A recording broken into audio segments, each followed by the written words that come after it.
我们先来把黄瓜的皮刨去，胡萝卜也刨去皮，黄瓜只要半截就好了。然后把这里面的瓤给它挖去，然后把黄瓜跟胡萝卜都刨成丝。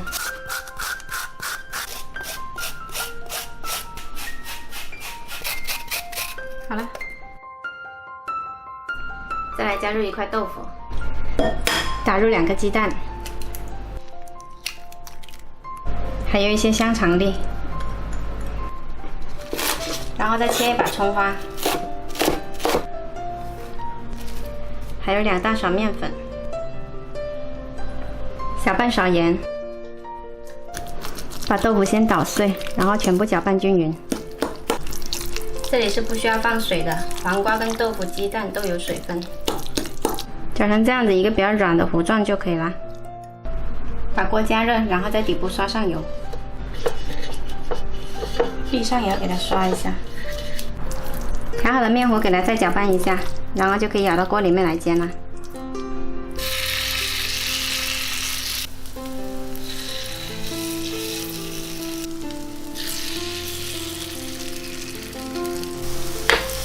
放下去就迅速摊平，火不要太大。煎到表面有一些凝固了，我们就可以给它翻一个面，借助一个薄一点的铲子。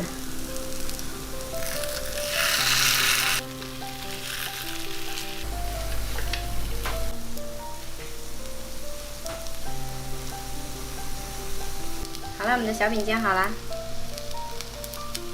看一下，特别漂亮。